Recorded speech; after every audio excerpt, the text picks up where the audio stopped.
timacadde waxa uu dhinaca Jabuuti u ambabaxay 1940kii muddadii uu joogay Timacadde Jabuuti waxaa dhammaaday dagaalkii uu Talyaanigu la galay Xabashida laguna jabiyay waxaa kale oo socday dagaalkii labaad ee dunida oo saameeyay dhammaan dunida ideelkeed barni Jimcaale oo markaa xagga Jabuuti oo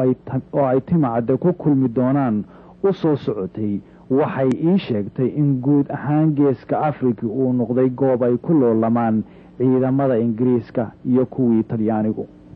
Cabdullaahi Suldaan aniga oo sanad joogay buu Jabuuti yimid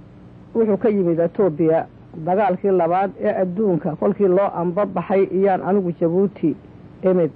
isna sanad buu iga dambeeyay. Cabdullaahi Suldaan gabayadiisii wax badan iyo bini aadmigu de uga soo joogay hase ahaatee anigu waxaan u soo joogay maalinta caydii Faransiiska makhaayadda indhacad la yidhaa loogu dhigay muqdarad qaada indhacad la yidhaa baa muqdarad loogu dhigay caydii Faransiiska Cabdullaahi Suldaan wuu ka gabiyey laba nin oo kale oo Soomaaliya iyagana way ka gabiyeen laakiin hadday ka gabiyeen koodii ididagta jalaqumay Cabdullaahi unbaa ka koonnabaaday muddadaas uu Timacadde joogay Jabuuti waxaa ka dhacay xilli aad u adag oo loo yiqiin Kirmici xilligani wuxuu ahaa waqti ay dawladihii isbaahaysiga ama afka qalaad loo yaqaanay Allied Forces ku soo rogeen waddankani Jabuuti cunaqabatayn dhinaca dhaqaalaha ah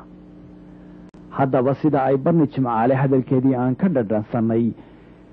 waxaa dhacday in caydii Faransiiska ahayd ee markaasi joogtay magaalada Jabuuti oo ahaa ciidamadii markaasi saldhigyada ku lahaa magaalada Jabuuti loo sameeyey maqdarad ama baaho lagu taakulaynayo Timacadde oo ka hadlaya xaaladani waxa uu inoo faahfaahinaya gabaygan aan ugu magacdaray Kudud waxa uu yiri Timacadde kasba niman lahayn bay la tahay keeftan baa hadhaye kiribkii xariirtii hablaha kaardif laga waaye koofiya dunteed lagama helo kooskii cadameede koodhka iyo niigtayadii la iska kala tuuriye nin waliba surwaalkaa kiyuu keligii haystaaye kaawiyadda boygii mashido kowda galabeede kabtanadii iswada qaadi jiray Kudud baa dilaye kolonyada timaaday dabkay keento tiriyaane markii Jabuuti cunaqabatayntii laga qaaday ee ciidankii Generaal de Gaulle qabsadeen aad ayay dadka reer Jabuuti ugu nafiifeen oo ugu farxeen isaga oo Timacadde cabiraya dareenka dadka waqtigan waxa ay barni ii sheegtay inuu abwaanku tiriyey gabay aanay ii suuro gelin inaan isaga oo dhammaystiran helo hase ahaatee ay ka mid ahaayeen tuduca ah rax ka siiya waa reer de Gaulle reenka baxayaaye Timacadde weli waxa uu joogaa Jabuuti waxaanad moodaa in maalinba maalinta ka dambaysa uu dareenkiisa siyaasadeed soo kabcayo aragtidiisuna sii ballaadhanayso 1946 Timacadde waxa uu ka shaqayn jiray xerada baambadaha biyaha Jabuuti marka uu shaqada ka soo rawaxana waxa uu ka gabi jiray suuqa ku yaala guudka magaalada Jabuuti ee la yiraahdo Balasrambo sida ay ii sheegtay barni Jimcaale waxa halkaas isugu tagi jiray dad aad u tiro badan oo aad u xiisayn jiray maansada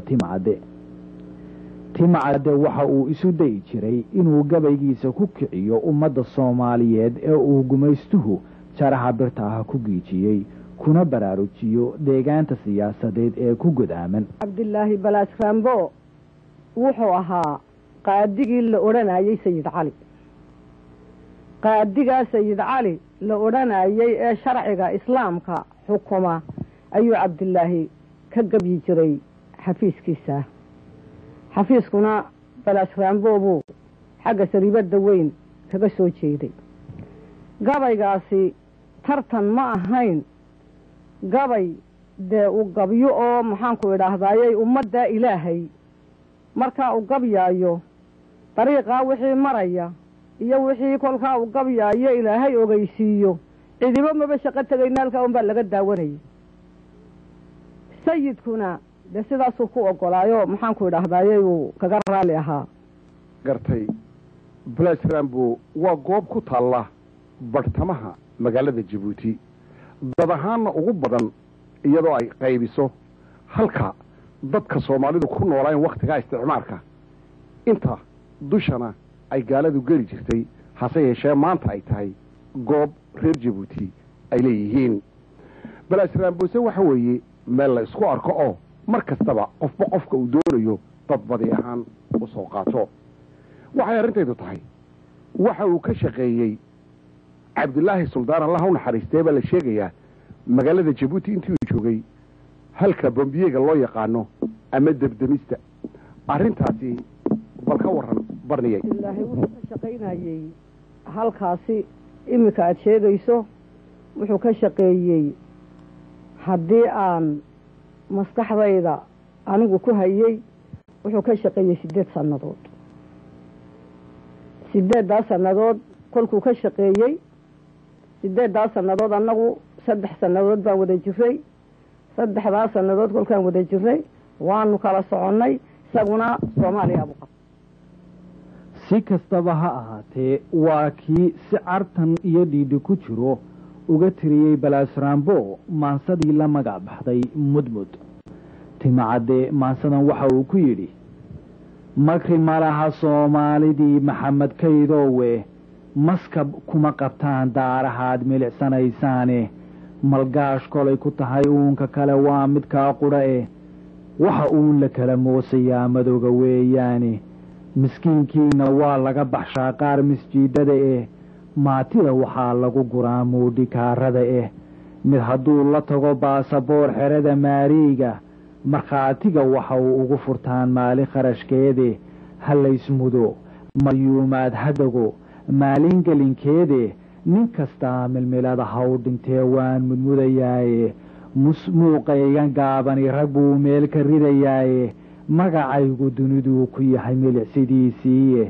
inamada minwaarada wadaa mariyo uunkiiye marmarsiiya doon baan tixaha miisaska u dhigay sidaa tixda inooga muuqata timacadde waxaad moodaa inuu durtaba bilaabay mucaaradadii iyo dagaalkii uu kula jiray gumaystayaashii reer yurub isaga oo inoo sheegaya inuu marmarsiiyo darteed tixda u bilaabay haddaba intaas kadib bal taariikhdii timacadde iyo dhinaca somalilan oo markaa ingiriisku gacanta